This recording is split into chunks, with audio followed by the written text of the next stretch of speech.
All right, now we're going to get into the nuts and bolts of tensor calculus. In the last lecture, we proved that the Jacobians that correspond to the inverse coordinate transformations are the inverses of each other. And we actually proved it for the two-dimensional case. So our goal, it's not an important goal, but just to have a goal for this discussion, would be to prove that same Jacobian property, but for arbitrary dimensions. And we'll use that as an excuse to introduce in DC notation, I usually call it the tensor notation, because it's extremely effective at these sorts of calculations and all the other calculations in the textbook. So this week will actually be very hard work, and maybe next week will be a lot of hard work. And then from then on, everything just rolls with complete ease. So this is where, tensor calculus makes a lot of difficult computations very simple, but you have to put in the legwork. So the legwork happens now. So we'll consider the example that's considered in the book, which is we have a function of three variables, A, B, and C, but we'll give them numbers of A1. We'll write the index on top. The importance of all of this will become clear very, very soon. And each one of these is a function of mu and theta, or mu and nu. So A1 is a function of mu and nu.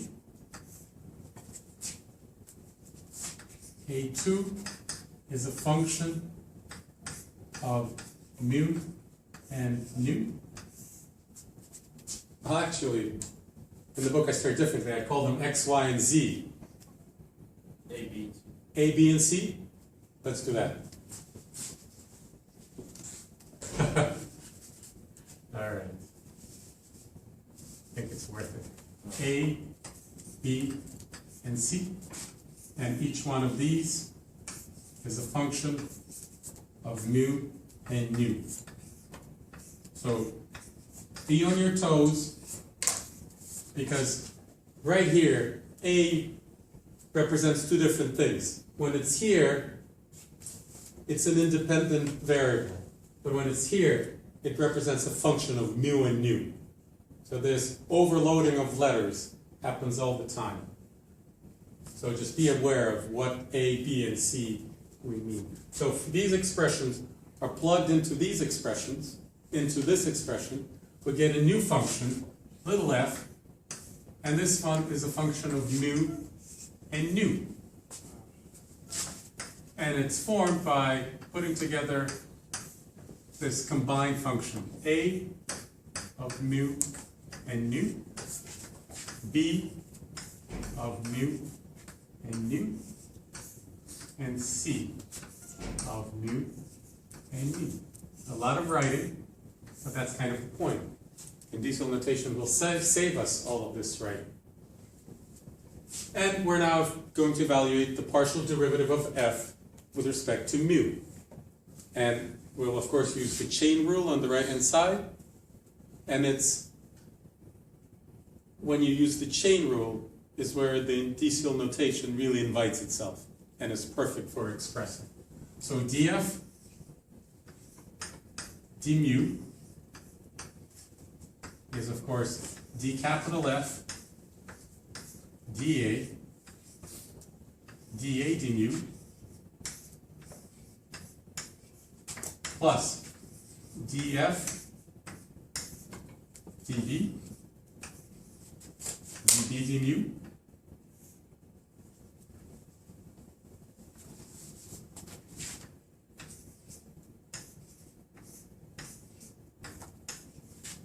plus dfdc dc du. My arm is getting tired because I didn't use the tensor notation. Okay, so this is the chain rule. So step number one towards converting this to tensor notation is to rename these variables instead of A, B, and C, to rename them A1, A2, A3. And now F can be written as a function of A1, A2, or A3. That's one way to denote it. Another way to denote it is to just say F is a function of the collection of A's. Here, this would be my least favorite way to denote it, which is to just say AI. I will reserve a much more significant function to the indices, so we will not use this notation. So what we will actually do is suppress indices altogether, and we'll just write f of a. F of a. And what you need to remember is that whenever you see something like this throughout this course, we actually mean something like this. It's just that you completely suppress the indices. Makes the notation shorter. So now the combined function, let me erase this.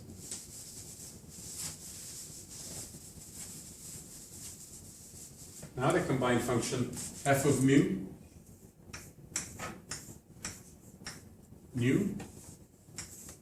can be written as f of a of mu and mu. So already a little bit more compact.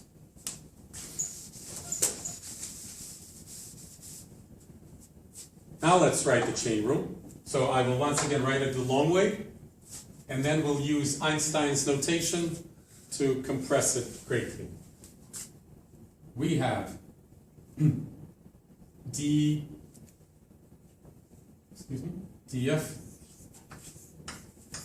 d mu equals df dA1 d mu plus df dA2 d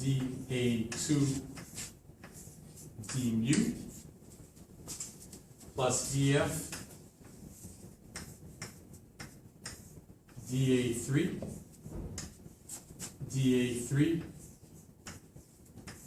d mu. And of course, what's nice about indexing the arguments of f is that you can now use the summation formula. It's the summation of I from 1 to 3 of df dAi d mu. So much more compact, and I'm actually glad that this is taking a long time, because it takes a long time to get used to it.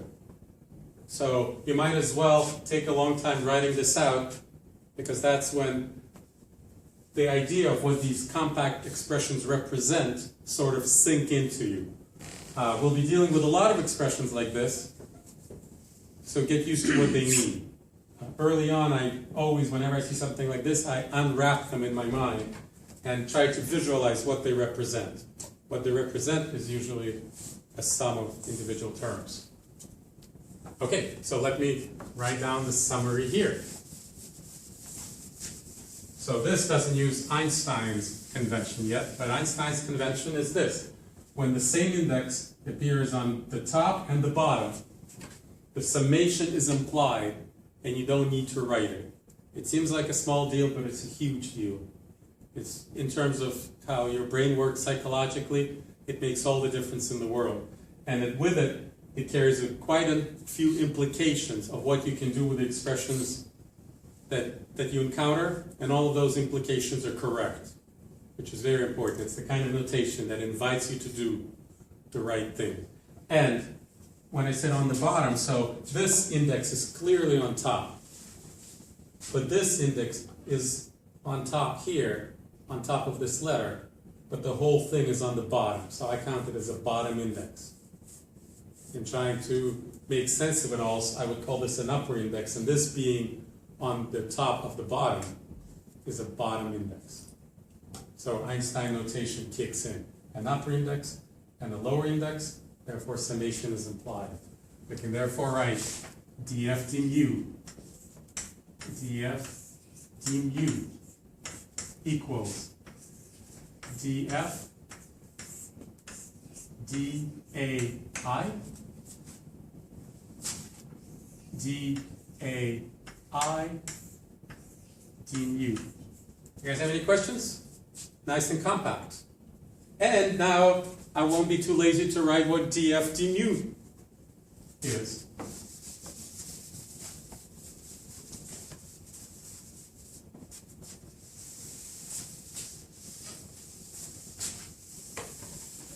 df d mu. df d mu is df dAI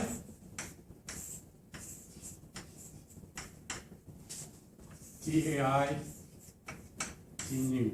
It's almost as if the tensor notation was invented for writing out chain rules, applications of chain rules, because these are the terms that arise.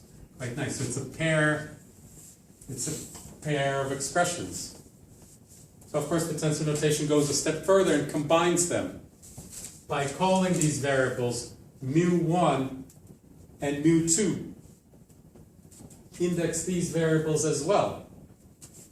So now you can write f of mu1, mu2 equals f of a of mu1, mu2. And remember that when you see this, it means a1 of mu1, mu2, a2 of mu1, mu2, and a3 of mu1, mu2, but compressed into this notation. Similarly, I won't even write it down. You can write that f of mu I equals capital F of a of mu I. That's my least favorite. And the one that we'll use, of course, is that f of mu, remembering that this notation means f of mu1 comma mu2 equals f of a of mu. So things are becoming very much compressed, as the way this reads is, I'll do it once, f of a1 of mu1, mu2, comma, a2 of mu1, mu2, comma, a3 of mu1, mu2. All of that is compressed into this simple notation. Yes? Just given that last statement, how do you know how many a's and how many mu's? You have to know from the setup of the problem. Okay. The problem will dictate. If you're in 3 dimensions, it's 3.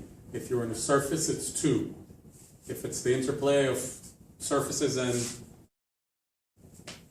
and ambient spaces, then one is 3, the other one is 2. Exactly right.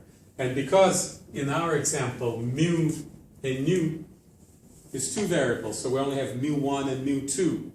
Collectively, we'll denote them by mu alpha. So whenever we use Greek indices, it means that we have values 1 and 2. And whenever we use Latin indices, that means values 1, 2, and 3. So let's now combine. Let's write them out first with this new notation. We now have df d mu alpha. Nope, that's not what I promised. Mu1 equals df dAI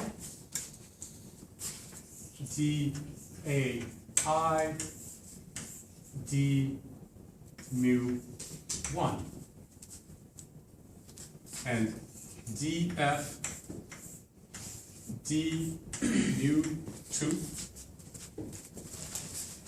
equals df dAI dAI d mu2. So pair of identities, which we'll now enumerate with the help of an index. We'll call this mu alpha combined. So combined, it looks like this. Kind of beautiful in how compactly we can represent such involved expressions. df d mu alpha equals d capital F d a I d a I d mu alpha. And this deserves to be boxed.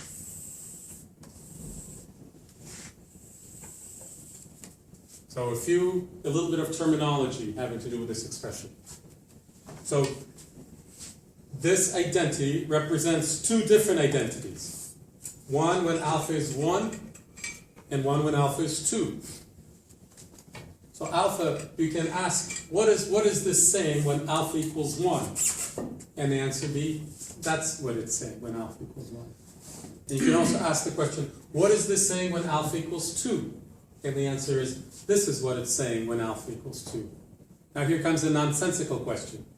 What is this saying when I is 1? And that's not even a valid question, because I here represents summation. I runs through the values 1, 2, and 3. So the right-hand side has 3 terms in it, and that's what the function of I is. So here, the index I and the index alpha have different functions. Alpha, here comes the synonym, it's called the live index, or the free index. That, I think there's not a synonym. So it represents that this identity actually stands for several different identities, one for each value of alpha. This I represents summation, and it's called a dummy index, or a silent index, or a contracted index. Dummy, silent, contracted. That's pretty much it. And it can be renamed to anything. So for example, I could say dfi daj, daj d mu alpha. It can be switched to any letter because it represents the summation. Any other letter can represent the summation. So you're free to rename them. With alpha, you can't do that. You can't just arbitrarily rename this alpha into beta. You have to make it consistent on both sides. So if I wrote df d mu beta and repeated everything here d mu beta, that's perfectly valid. So a live index can also be renamed, but it has to be done so consistently on both sides. So actually, this is sufficient to prove the Jacobian property for any order. So it will actually be short, but extremely intense. Let's remind ourselves one last time, write down expressions without the tensor notation. And we'll use x and y and r and theta, even though this doesn't need to be specific to polar coordinates interacting with Cartesian coordinates. It can be for any two coordinate systems. But I'll just start writing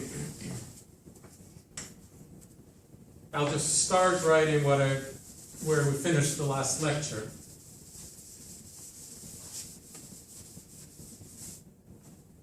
So here's what we said. If we have a second coordinate system, which is given to us in terms of the original coordinate system,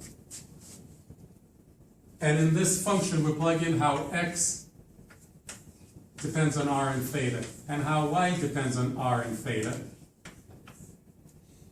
and the result will be r, where this r, and this r are the independent variables, and this letter r denotes square root of x squared plus y squared if these are polar coordinates.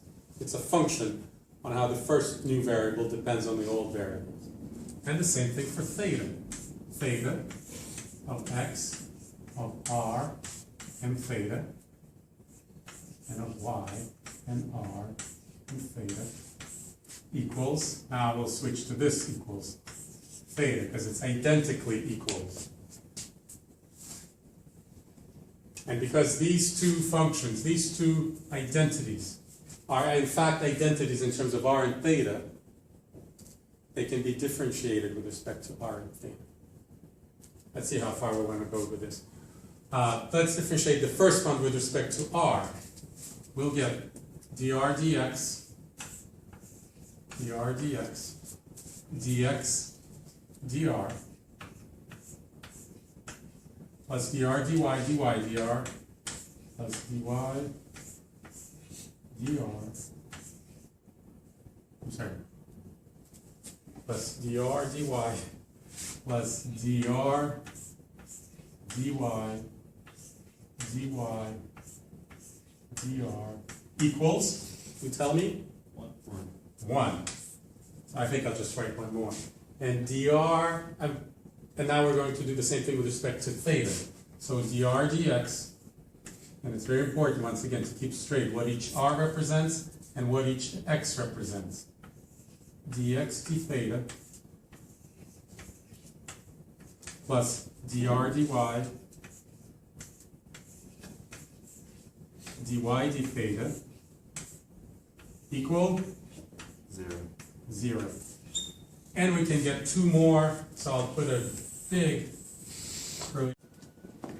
So the big curly bracket represents that there are 2 more coming from this identity.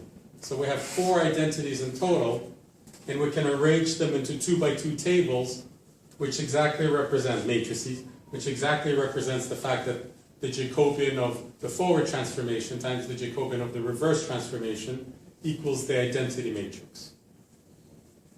And this can probably be generalized to, not probably, very easily generalized to 3 dimensions with a lot of writing. And then maybe with to n dimensions with a lot of writing where you would write dot, dot, dot.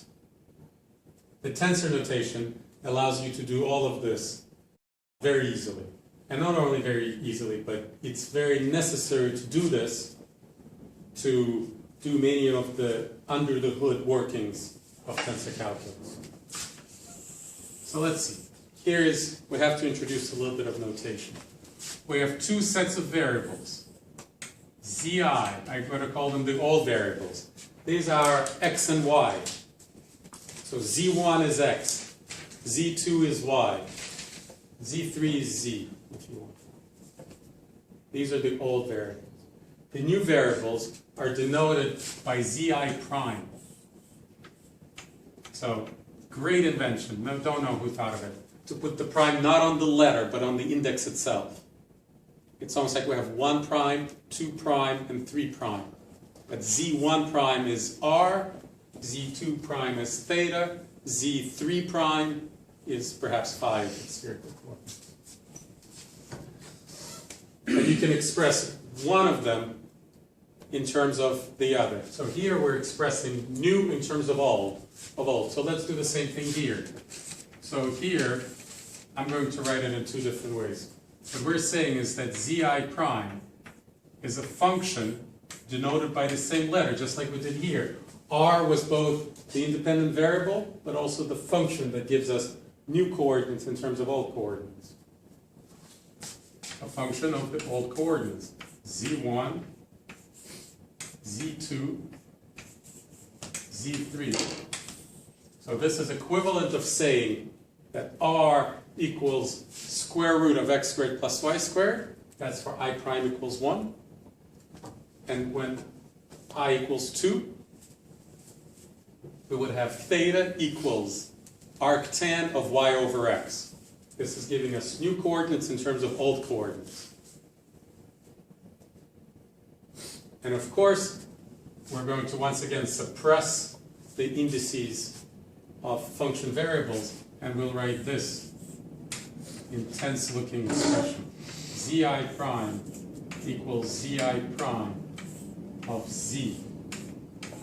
Because we've once again suppressed the indices of function arguments. You're good with this? Now, of course, there's a reverse relationship. And the reverse relationship in compressed form reads like this. Zi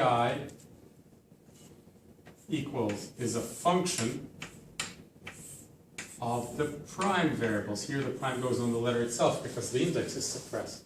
This is saying x equals r cosine theta, and y equals r sine theta, but in compressed form. I will erase this one because we need the space. Yes? Isn't each one of those variables z1, z2, z3 a function of the prime variables? I'm sorry? So the z... Tell me where to point. Here? Yeah, that one? Yes. Isn't that also a function of the So prime? we're about to do this. So what this is saying right now is r equals square root of x squared plus y squared, which is what this is kind of saying. That's what r is as a function of x and y.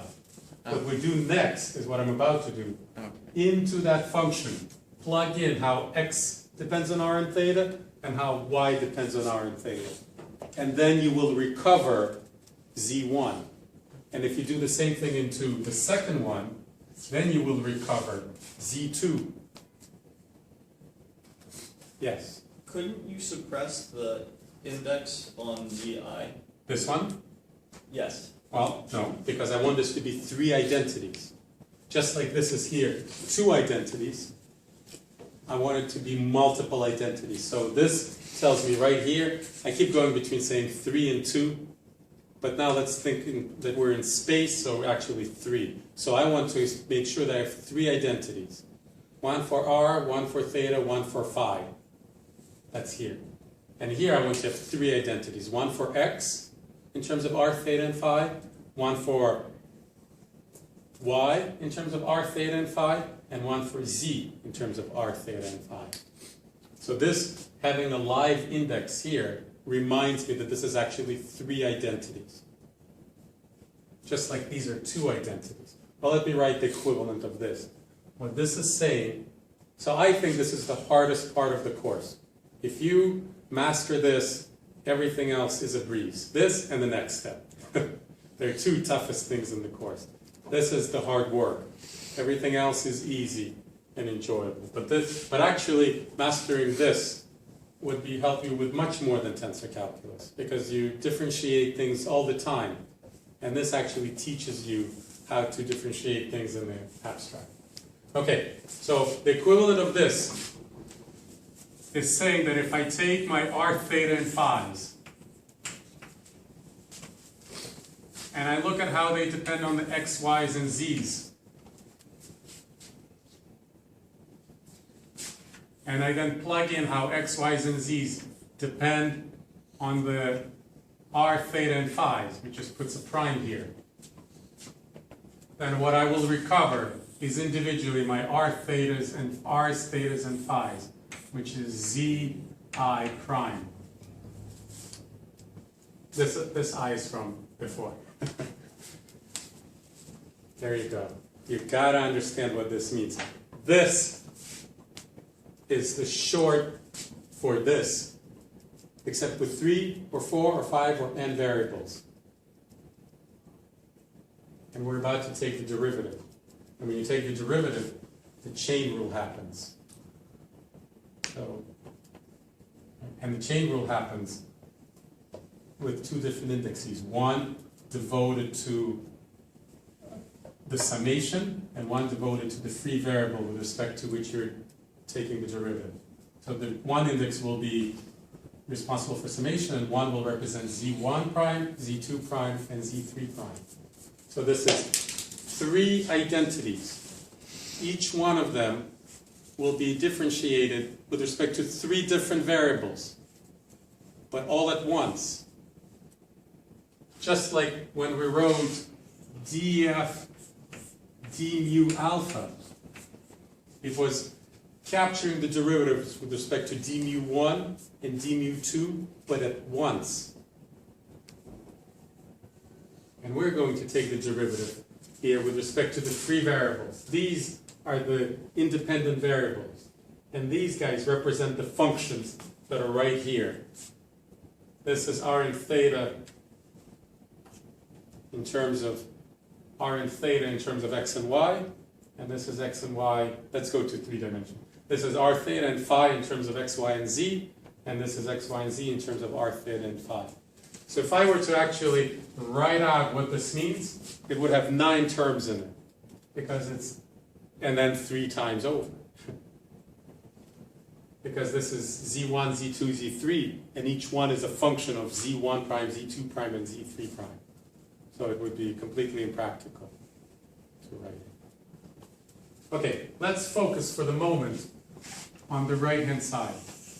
On the right-hand side, which in the first one represents R. What do I mean by the first one? When I prime equals 1 prime, I should say 1 prime. So when I equals 1, this says something like this. R with all of this stuff plugged in gives you R, because that's what Z1 prime is. When I equals 2, it's an equivalent of this expression. Theta, as a function of x, y, and z, plug in how x, y, and z depend on r, theta, and phi, will recover theta.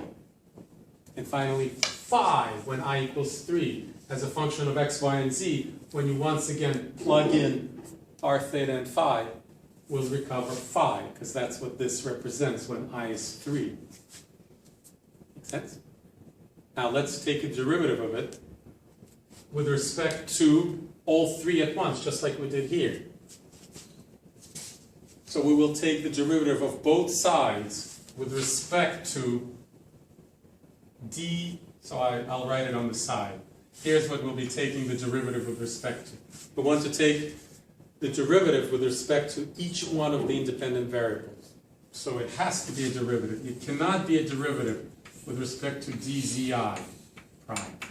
Because if you wrote something like that, you can look at it and say, hey, the right-hand side depends on zi prime, which means z1, z2, z3. So let's take the derivative with respect to zi prime.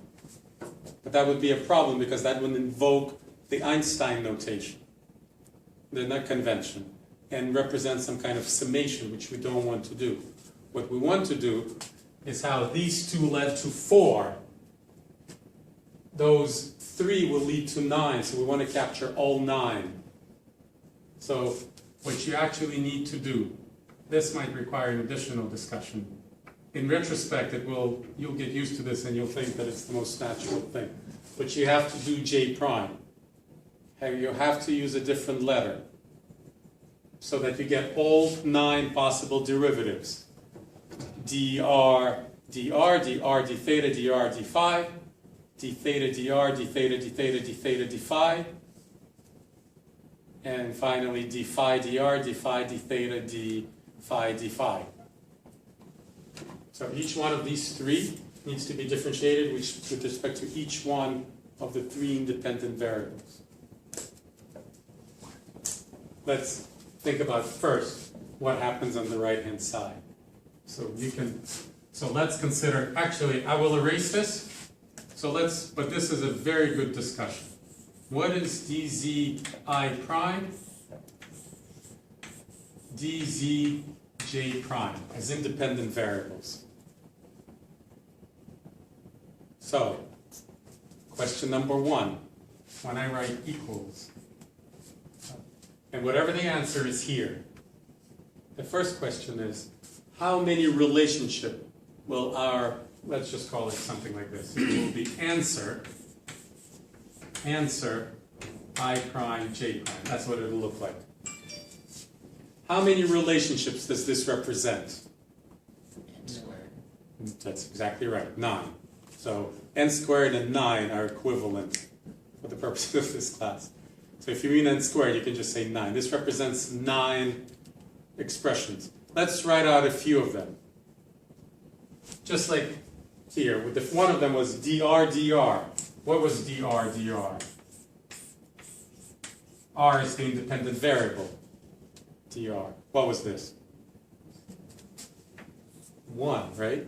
So to understand what I'm asking for here, you should think back to this expression. And what we did here was this was an identity in R. So both sides can be differentiated with respect to R. This R is the independent variable R. So when we took the derivative of this identity with respect to R, you all said without a problem, 1. That's what that question is asking. It's dr, but captured all 3 at once. So what is dr? 1. Now let's look at I equals 1, j equals 2. That would be dr d theta. dr d theta, and this equals 0. Okay, that's great. I could write out 9 more, but you can kind of see what's happening. So can you describe in words what the answers are going, what answer is in terms of I prime and J prime? Kronecker. Well, that's going 1.5 steps ahead. Identity. That's using matrix notation, which will soon be banned. But you can say it's 1 when I prime equals J prime, and 0 if I prime is not J prime. Is that a good description with words? Yeah. Yes, it is. And that's called the Kronecker delta. And it's denoted by delta. And of course, we have I prime on top, J prime on the bottom. To match what we have on the left-hand side. I prime on top, J prime on the bottom. And that's the only way the delta will appear. You can forget about delta with both of them on the bottom. Yes? The position of the I and J doesn't really Which matter. one's first, which one's second? That's an unbelievable question. I can't believe it came this early. It technically does. So it would be much cleaner to write it like this. But then you'll see there will be one, so I is first, J is second. But we write but you can kind of ignore this and write them more sloppily like this, because you can kind of adopt the convention, say this one, the top one is first, the bottom one is second. Just remember that. But even that, with respect to this special symbol, becomes unimportant. But there are situations where you really need to worry about it. So, now we're kind of ready to differentiate this identity. And you can never turn off your brain when you do that. There's lots of things that the notation takes care of for you, and you don't have to think about it. What you always have to think about is what are the independent variables in the identity and what are the functions. Without that, you would be completely lost. Because this zi prime is a function. And this zi prime is the independent variable. So that has to be clear at every step. Everything else, the tensor notation will take care of for you. All right. Let's apply the chain rule. We're going to take the derivatives of both sides with respect to J prime. So on the right-hand side, we'll have delta I prime J prime. And it's a beautiful way of at once capturing these 9 zeros and ones. Great. On the left-hand side, we have to use the chain rule. And when we used the chain rule, when we did this, remember we said d capital F, dAI, d mu alpha? I appeared. There was a new index that just appeared from just applying the chain rule. So the new index will have to appear here. Because when I apply the chain rule, let's take half a step back to this expression and remind ourselves of how we applied the chain rule. It was dr dx, dx dr plus dr dy, dy dr. That's where this came from. So here it's going to be dzi prime, first this will be x and y, right? It'll be dx, and then dx dzj prime. So it actually looks like this. Here's the chain rule in one step, but I'm going to line it up with the equal sign. D, Z, I will rewrite this later. I think it needs to have its own space. D, Z, I prime. D, Z, now I can use I, just like I would have used I here. Different from I prime. This is, let me write it out. D, Z, I, D, Z, J prime equals delta I prime, J prime. And we're going to talk about this for a while, because this is kind of incredible. This is kind of incredible. It's kind of incredible because it's capturing what would have been these nine identities. Each one a mess. Each one with 3 terms. Each of the terms with 2 products. Would have been a complete mess to write out all 9. It captures them all in this compact expression. So to understand what a tensor expression is saying early on, you kind of have to do this. You have to, first of all, explain to yourself, how many identities am I looking at? And the answer here is 9, because I prime is a free index, see, matching up with this I prime, and J prime is a free index, matching up with this J prime. So there are 9 identities. Each identity on the left-hand side includes 3 terms, because there's contraction on I. Is it running? Yeah, that's it. Okay, good. I'm almost done with this segment. There's a contraction on I. So 3 terms. So if you were to write it all out, there would be 27 terms. And you won't be able to do much with them because it would be a mess. But here it's extremely compact. So if you really want to explain to yourself, what is it saying? Take particular values. So let's take I prime equals 1. Oops. I prime equals 1. And let's say J prime equals 2. Equals 2. So this is 0. Delta 1, 2 equals 0. I shouldn't have crossed it out. And what now? And Z1 is R. And this should have been 1 prime, and this should really be 2 prime, as it's the quote-unquote new coordinate system. And this is theta. And I can remember that these represent x, y, and z. So what the first of the 9, not the first, what one of the 9 identities is saying is that dr dx dx d theta plus dr dy dy d theta plus dr d phi d theta equals 0. We almost have it right here, right? dr dx dx d theta plus dr dy dy d theta. In 3 dimensions it would have been dr dz d theta. Was I saying phi? I said something wrong. Let me do it again. What this is saying is dr dx dx d theta. Oh, that's what I was saying wrong. Okay. dr dx dx d theta plus dr dy dy d theta plus dr dz dz d theta equals 0. And that's basically what this is saying. dr dx dx d theta plus dr dy dy d theta plus dr dz dz d theta equals 0. So this is just a, can I say brilliant way of encoding the 27 terms among 3 identities in one simple compact expression. All right, let's complete the segment. Pause it. All right, let's spend a few minutes talking about the matrix product in the tensor notation.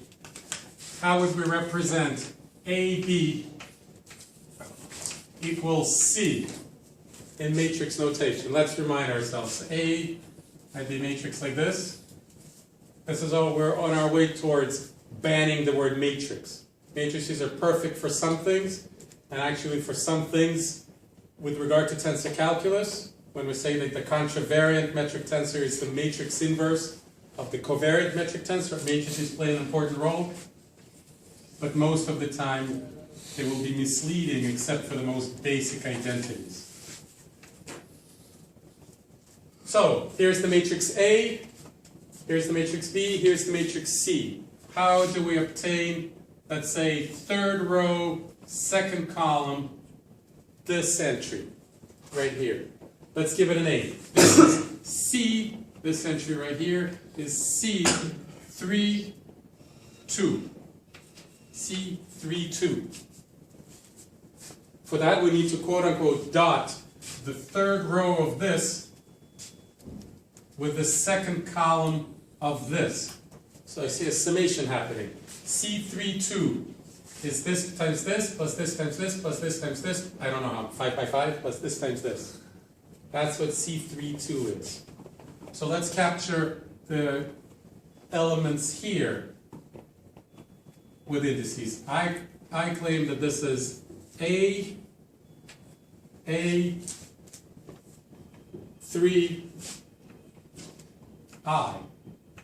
Is that right? They're all in the third row, A3I. And these all are B, I, 2. So, A3I times B, I, 2 equals C3, 2. Of course, the Einstein convention does not kick in because both of these i's are on the bottom. So I have to put a summation sign over I think from 1 to 5. But the important feature here is that the second index is it's the second index of A that matches up the first index of B. That's telling you that we're traveling along the row of A and along the column of B. And of course, this is true for any entry. So now we'll write it in fully indicial notation.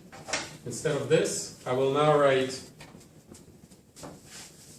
which is the same thing, but entry by entry. Well, I actually want Cij in the end. So it'll be Aik Bkj equals Cij with a summation sign over K. See, these dummy indices get renamed mercilessly. I can give them whatever name I want. It doesn't change any meaning. Okay. So the important thing to see is that it's the second index of A and the first index of B.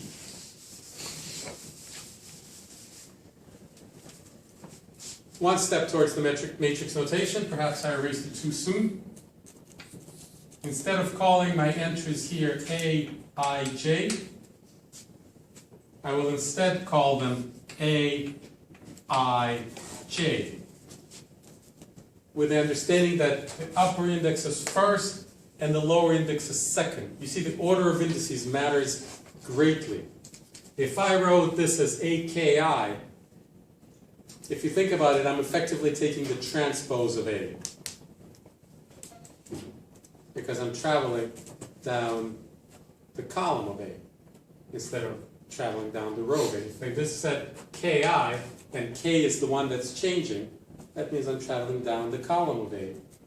So in effect, from the matrix notation point of view, I'm multiplying A transpose and not A.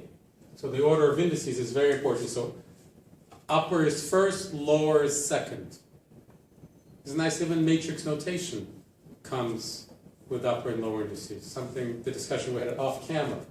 All the best things in life come in pairs, where one is naturally represented by an upper index and the other is naturally represented by a lower index.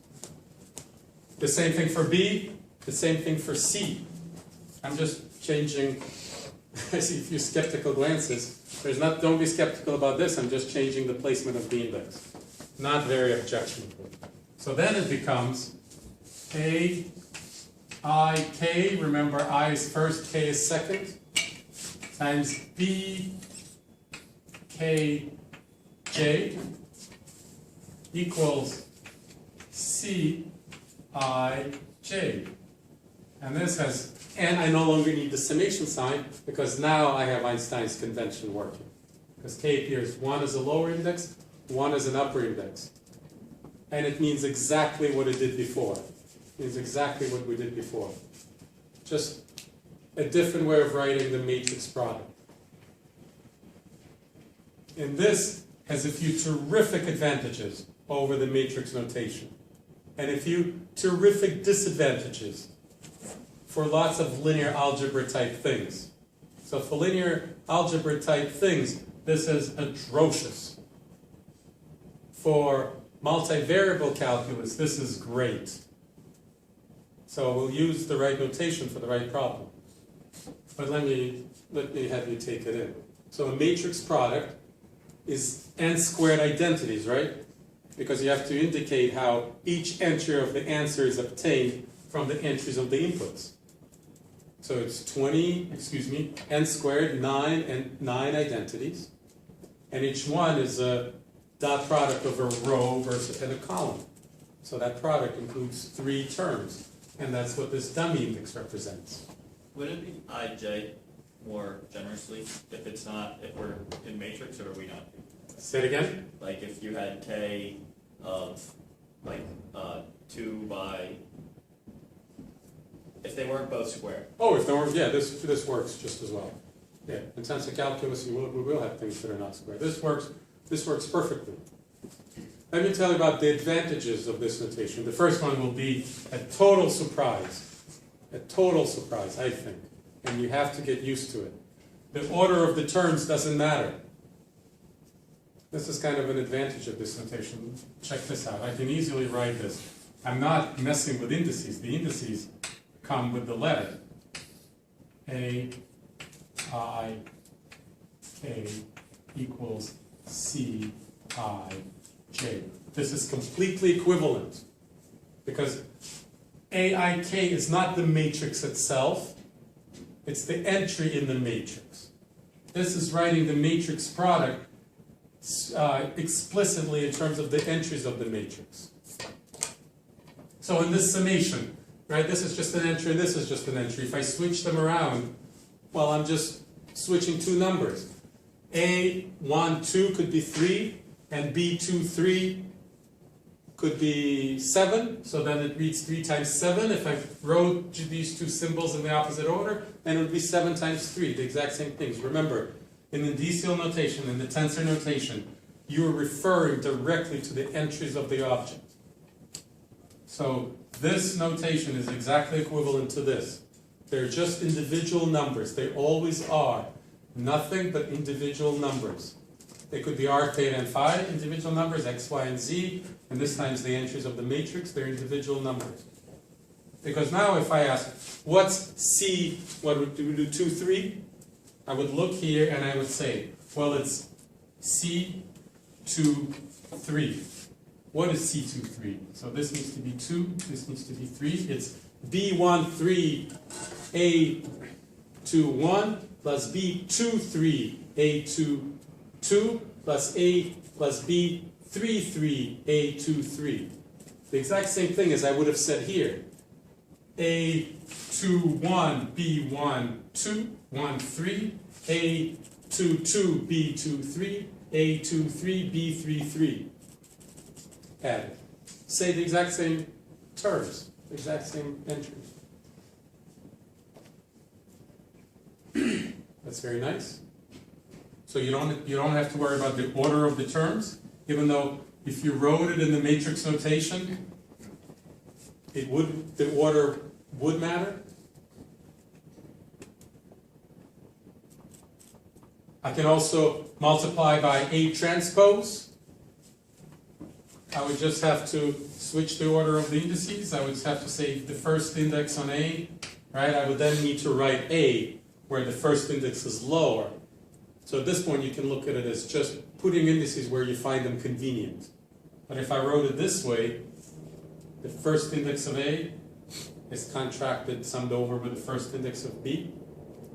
This would represent A transpose B equals C. This is hard because you sort of have to rethink what you've known before. But there's an entire chapter devoted to linear algebra in tensor calculus terms, and it's discussed there. Yes? Now you switch the I and the K by moving their vertical position relative to one another. Can you switch them, like put the K on top of the A and the I on the bottom? So right now this discussion is a little bit out of context of where this would have come from. So the way, now let's introduce the Jacobian functions, the Jacobians. So remember the Jacobians, they are the Jacobians was this thing. dr dx, dr dy, d theta dx, d theta dy. So they're basically each of the new variables differentiated with respect to each of the old variables. Each of the new variables differentiated with respect to each of the old variables. So they're in effect, if here is how new variables depend on the old variables.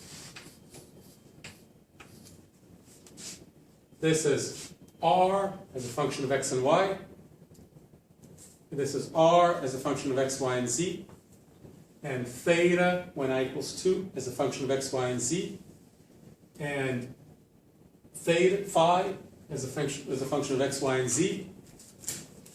I have to differentiate each one of these with respect to x, and that will give me the first line. With respect to y, and that will give me the second line. And with respect to z, and that will give me column. I have to each one of these, I have to differentiate with respect to x, and that will give me the first column. With respect to y, and that will give me the next column. And with respect to z, and that will give me the third column. So it will affect, so the Jacobian that I have over here is really represented by this. It's dz I prime. dz I. That's the representation of this matrix, where this index is first and this index is second. Let's assume this is 1, which is r. So then it reads dr dx, dr dy, right? When you change the second index, you're moving along the row. dr dz, this would have been over here. So this object is the Jacobian, and it's denoted by j I prime I equals j I prime I. So it's this kind of object in indicial notation, where I prime is the first index, I is the second. Yes? I thought it had to be j in the bottom to capture all derivatives. Yeah, but I can use any letter. Sure. J. But I is free, so I used it. I'm going to go back to I. Oh, sure. I It's is different than I prime. I is different than I prime. Yeah, I prime is introduced. Yeah, so the prime is introduced so we don't run out of letters in the alphabet. So some books go IJK for the primary coordinate system and RST for the new coordinate system. And then you run out of the alphabet, and sometimes they cross and you're not quite sure. P, for example, is that part of the IJK or is it RST? So it's I prime is actually a pretty good invention. So, but I prime is different from I. We could have used a different letter, but it's a good device for A, saving letters, and B, distinguishing new coordinates from old. So you guys buy that this is the Jacobian? Okay, great. Let's talk about the inverse relationship. So the inverse relationships would have read like this. Zi, which is x, y, and z, are functions of r, theta, and phi. So the first of these would be x as a function of r, theta, and phi. So r sine theta cosine phi. The second one will be y as a function of r, theta, and phi. So r sine theta sine phi. And finally, the last one will say that z is r cosine theta. That's if you want Cartesian and polar coordinates. So these can be differentiated in their own right, giving us this other Jacobian, which we claim is the matrix inverse of this one, which is dx, dr, dx, d theta, and dy, dr, dy, d theta. Let's capture it in indicial notation. It will be dzi, dzj, well, I prime. And that's denoted by J. I can't believe I erased the other one. All right. It's going to come back here. So J I prime I is the first one. It's D Z I prime in terms of D Z I, where these are functions and these are the independent variables. And this one goes the other way. It's D I prime, where these are the functions and these are the independent variables.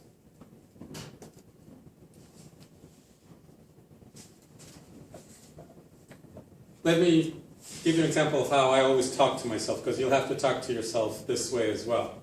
So when you look at these guys, when R is expressed as a function of x and y, and you evaluate these partial derivatives, they appear, the functions that appear here are also functions of x and y.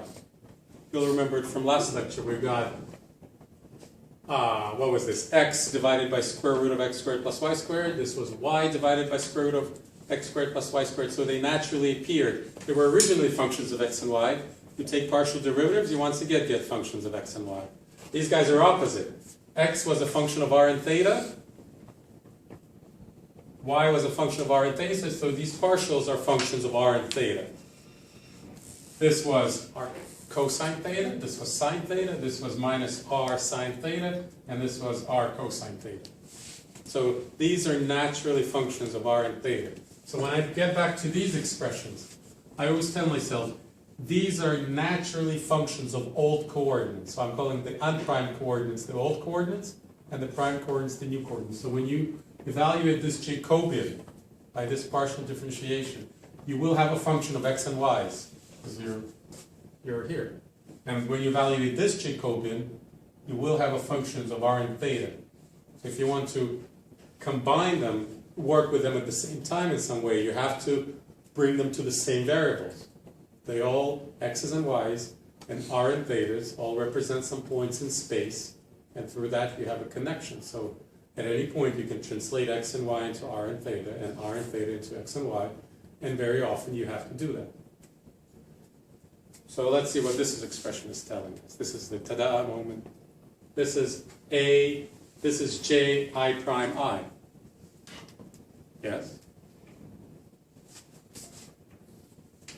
J I prime I. This is J prime times J prime. Once again, remember, this is first index, second index, first index, second index, in actual way. Equals delta I prime I delta I. What am I saying? I was thinking about the next subject. I just meant to copy this. All right. Thank God for the delete function in iMovie. And you see what this is saying? This is one of the last times you're allowed to say the word matrix. This Jacobian and this Jacobian multiply. This is the matrix multiplication. That's why we went over that. This just means that this multiplied by this as a matrix is, you're allowed to say it now, identity. So they are matrix inverses of each other. So, hold on. So this is proof. It's not really proof. It's the same thing we did before. Just tensor notation allows us to keep it compact. Without tensor notation, you wouldn't even see this so simply. And you could never take it to second order. We're about to take it to second order derivatives. So hold on to your seats. So with tensor notation, you can easily take it to second order or any other order you want, or you need. You only need one more order.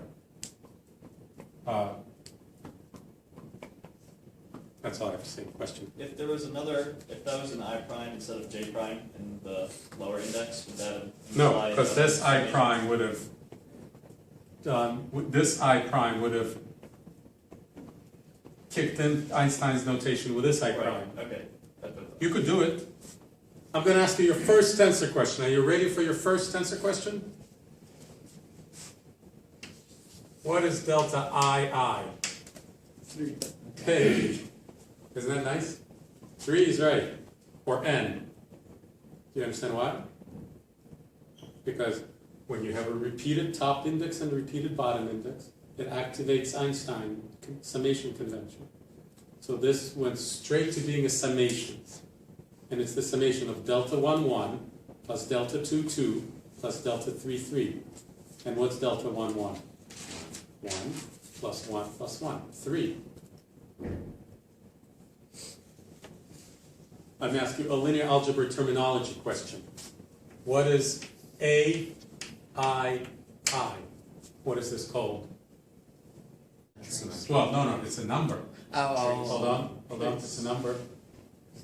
So whenever I look at a tensor note as a tensor expression, the first question I ask myself, is it a number?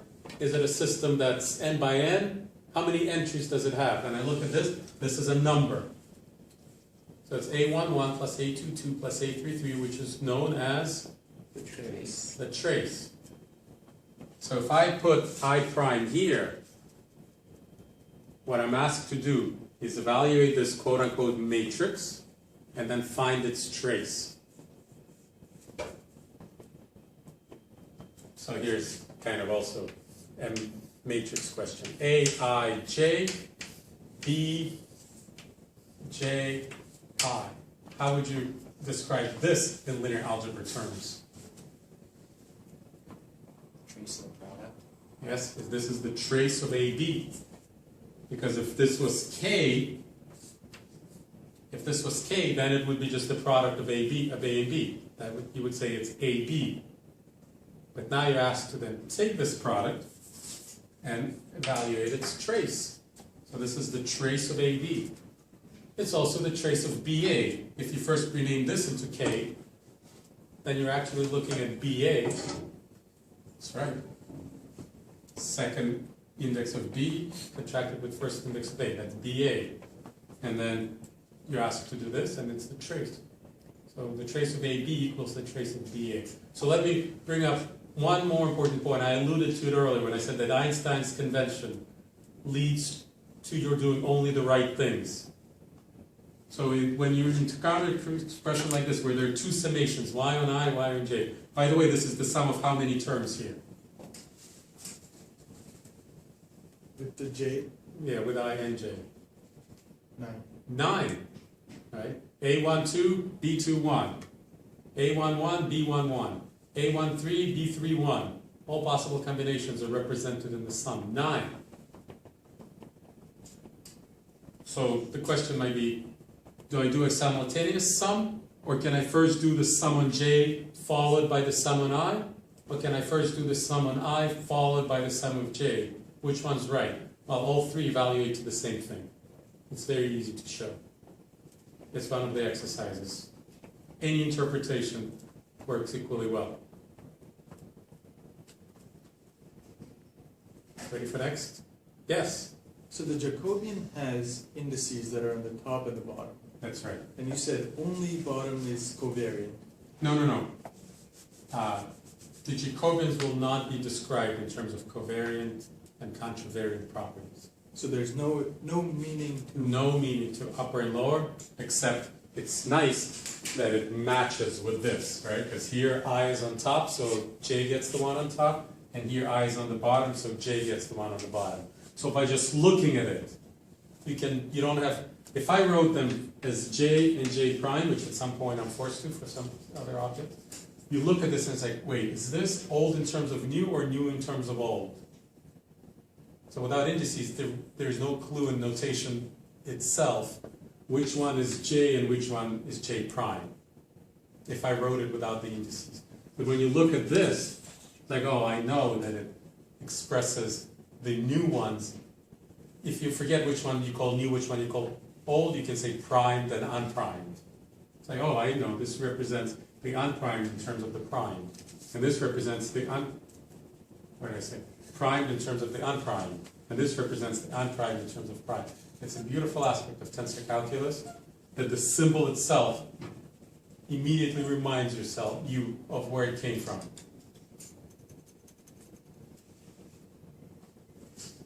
More question? No, that was it? Okay, so now get ready for second order derivatives. Remember the exercise with the third order derivatives, and you begged me no more? And the point of that exercise, maybe you should say so in the exercise, is to make you suffer so that tensor notation offers a welcome reprieve from the suffering of lack thereof.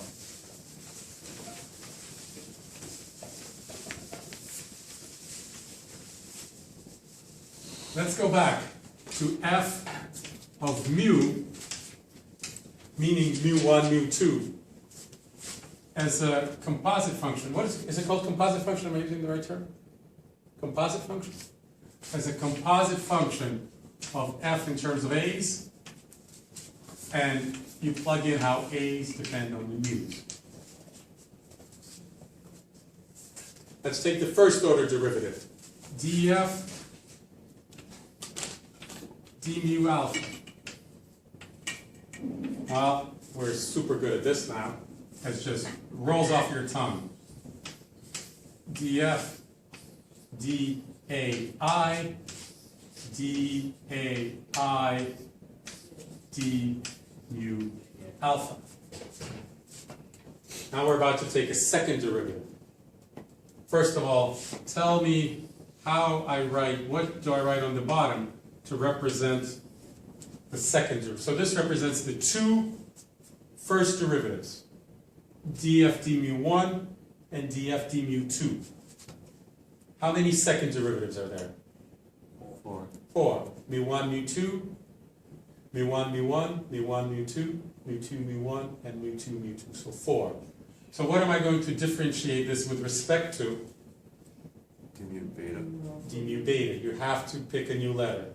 df d mu alpha means nothing. You have to come up with an expression that represents all four second order derivatives. There are 2 degrees of freedom. There are two, is that the right term? There are 2 live indices in this expression. And by plugging in different alpha and beta, we will be able to identify what d2f, d mu1, d mu2, d mu2, d mu1, d mu1, d mu1, and so forth. So it needs a new letter. Now, this expression, at least early on, you're not ready to differentiate. Because if you want to differentiate to get this, you first need to write down the identity. We could burn 5 minutes and I'll have you try writing out this expression. And all of you will fail. And it's a good thing.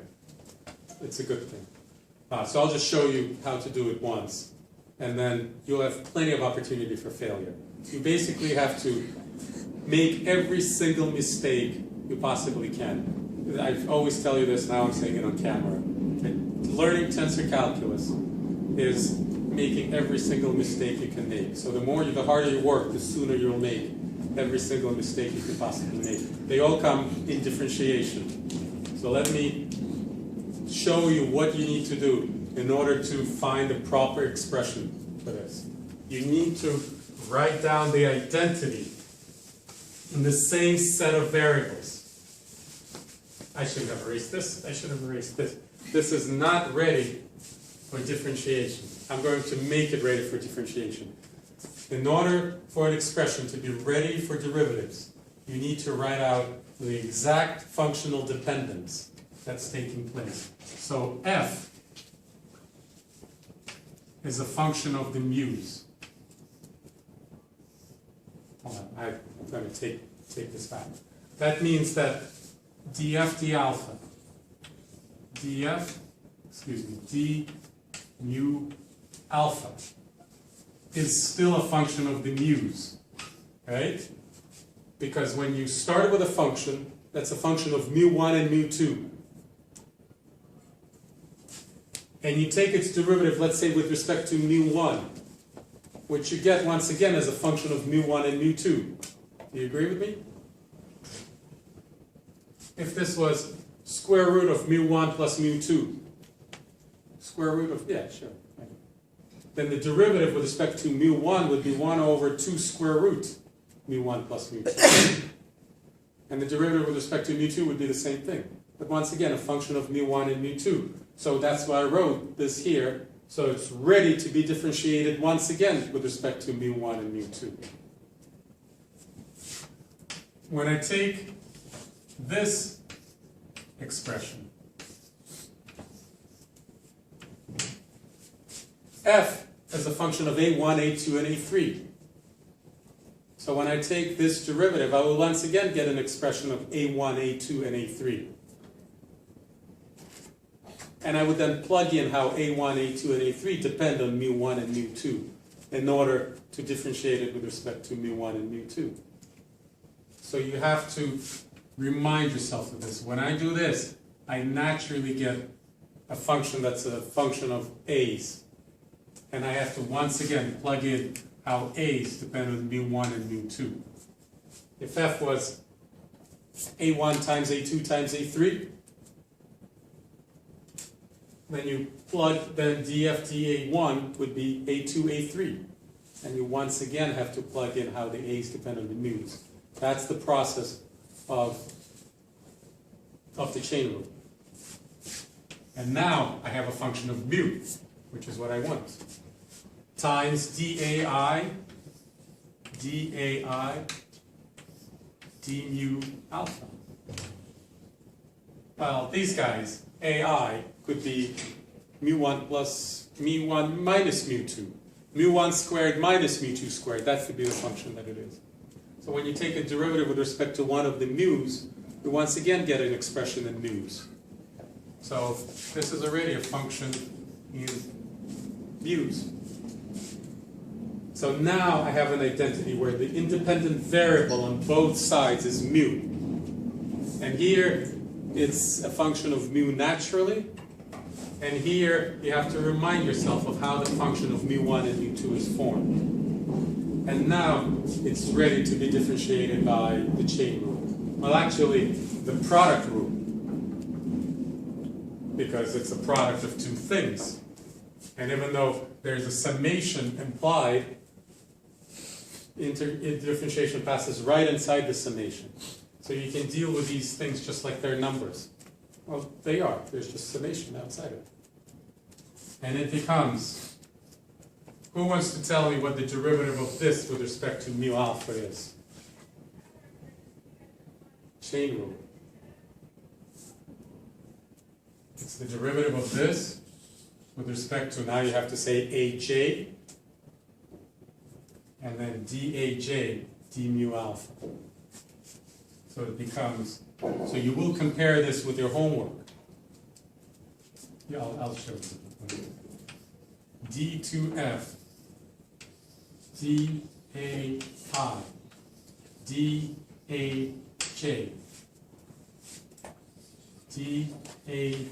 daj, d mu.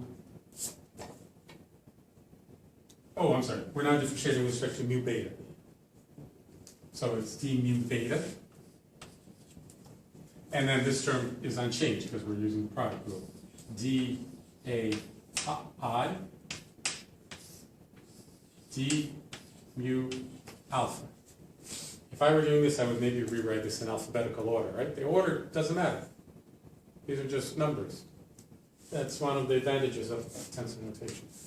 Plus, and you will notice that now I'm no longer writing the functional dependence of the operator, because I'm not about to take a second derivative. If I were to take another derivative of this, I would once again write a function of a, plug in how the a's depend on the mu's. But if I'm not about to take another derivative, well, actually it might be. Homework. dai. And now this just has to be, now I have to take the derivative of this with respect to mu beta. Well, that's just the second derivative. d2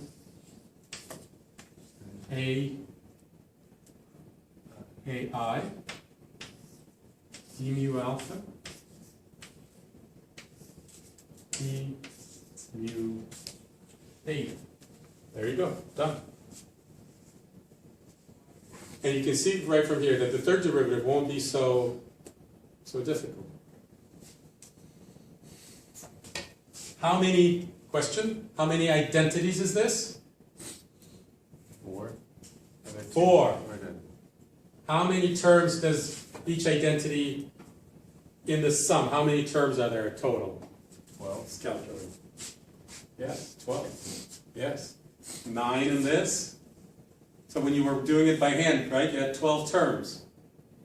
Am I right? 2 is better than 12. Everybody's going to agree with me. And the full generality is here. So this is, anybody has the book handy? Oh, right there. This is an equation. If you look at equation,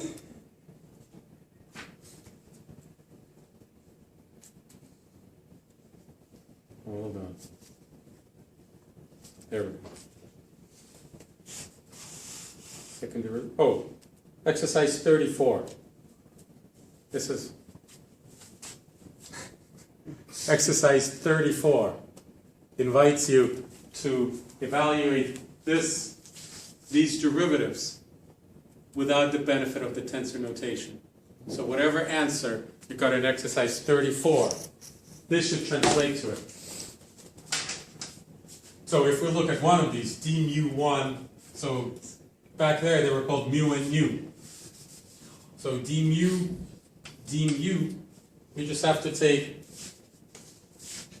one here and one here, because these are live indices.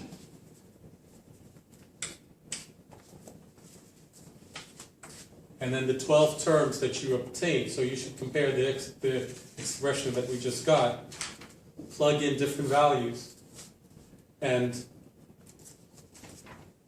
compare to what you got in exercise 34. And this expression should represent what you had in exercise 34.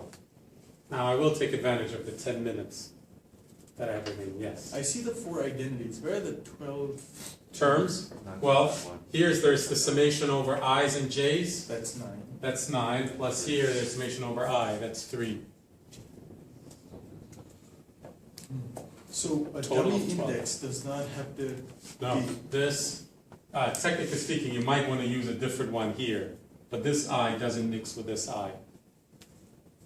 This So one is, J is not a dummy index in the second term, but only in the first. there's no j here. Right, so you don't look at the whole That's- thing. You don't look as a whole thing with it. Yeah, this has its own maybe double summation, and this has a single summation implied, and they're different. Yes, they don't mix that way. Okay. I will brave this. This will be your homework, but I will just get you started. So let's look at this identity. That's the Jacobian identity. That reads J I prime. This is not the one we derived, this is the equivalent one. J equals delta I J. And we don't need to spread them like this. Not even here. Because we just know that the first one, upper one is first, and lower one is second. So this is an identity that was obtained by differentiation. We can go to second order. We can take the derivative of it one more time. Let's introduce these objects. So J I prime was by definition d z I prime. And to be a little bit more careful, I will put the functional dependence here. It's the function of how all variables depend on the new variables. But you could take another derivative of this, the second derivative, dzj prime. And that would be denoted by I prime, j prime. It's this second derivative. And by looking at the indicial signature of this one, let me make it a little bit more clear, font-wise. I prime, j prime. You actually can remind yourself immediately what it came from, where it came from. This is the unprimed variables, as functions of the prime variables, that relationship differentiated twice. Of course, there's some kind of relationship between the second order. This is the relationship between the first order derivatives. There is some kind of relationships between second order derivatives. And of course, they're obtained by differentiating this expression one more time with respect to something. But before you can do it, but of course, before you can do it, you have to once again write down an identity in terms of the independent variables. And I'm going to write down this identity and stop there, and you'll figure it out as part of your homework. So when I look at this expression, I first have to decide whether I will make it all an identity in terms of the prime variables or the unprime variables. Here I actually have a choice. We'll go for the unprime variables. So this guy right here is already naturally expressed in terms of the unprime variables, because this was the derivatives of r's and thetas in terms of x's and y's. So this is already a function of the unprime variables. So I can just write that this is j I prime j as a function of z's. And don't worry about my saving you right now from making a few mistakes, because there's plenty more for everybody to make. There's just no way to figure all this out without me correcting the mistakes, or you correcting your mistakes. But this, how much did we miss? That was just like 10 seconds. So, this one being the derivatives of r and theta in terms of x's and y's is already a function of x's and y's unprime coordinates, so there you go. This one came from differentiating the functions of x's and y's as a functions of r's and thetas. So it naturally appears as a function of r's and thetas, in other words, of the prime coordinates, and you have to plug in how the prime coordinates depend on the unprime coordinates. Now you have an expression that you can differentiate with respect to zk, because everything is a function of zk. Now for the right hand side, it's just the delta function. It came from differentiating x's and y's in terms of x's and y's, so it's already, even though it's trivial, lines and zeros, but you can think of it as a function, constant functions of x's and y's. So when you differentiate the whole thing with respect to zk, the right hand side will turn into 0, because these are constant functions. But something much more complicated, very much non-trivial, will happen on the left-hand side. This will turn into zj I prime jk very easily, but this one you will have to apply the chain rule. So very short expressions, but very intense. And the next lecture, we're going to talk about the tensor property. The tensor calculus will start, the gradient will be fixed, upper and lower indices will be explained, and the whole point of tensor calculus will be revealed in the next lecture. So see you next Friday. Yes?